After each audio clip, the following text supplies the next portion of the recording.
My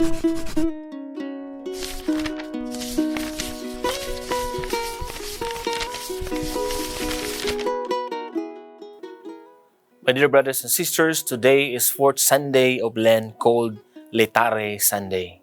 This Sunday, the Holy Mother Church exhorts us to be joyful and relaxed because Christ our Shepherd illuminates us and heals our blindness.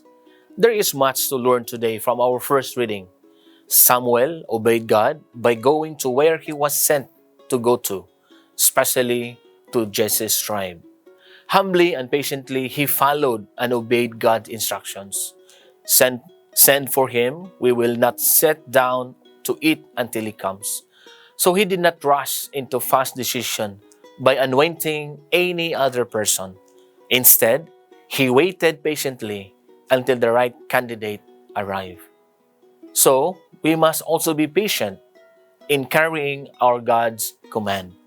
In the second reading of today, Paul reminds us too of our former state in darkness before Christ illuminated and liberated us.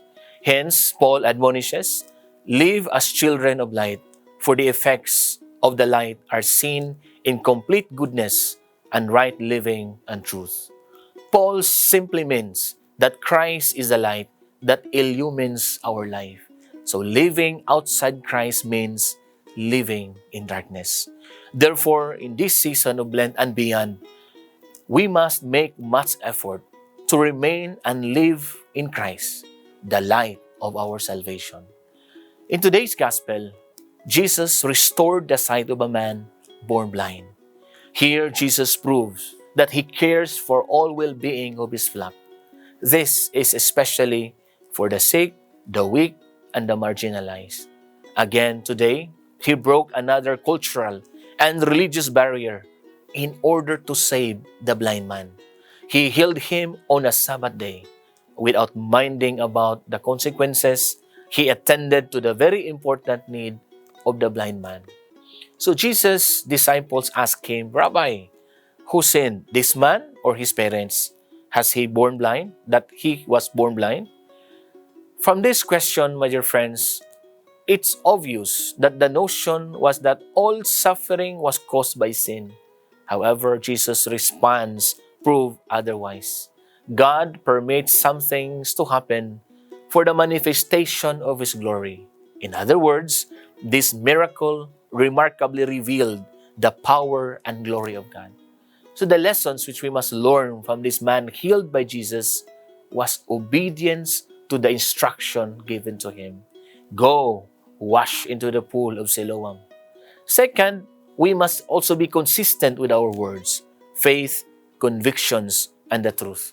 That in spite of all the intimidation from the Pharisees, the man remained truthful and firm without denying Christ. Instead, he insisted that it was Jesus that healed him. According to St. John Chrysostom, the Pharisees cast him out of the temple, but the Lord of the temple found him. Finally, my dear brothers and sisters, the salvation that Christ offers us is like an illumination. Christ Himself was obedient to God until death is our light. That whoever believes and accepts this life into his life is like one whose eyes were opened. This is because men were born blind in darkness. However, the good news is that Christ liberates and heals our spiritual blindness. Hence, we are confident to say that the Lord is my shepherd, there is nothing I shall want. God bless us all.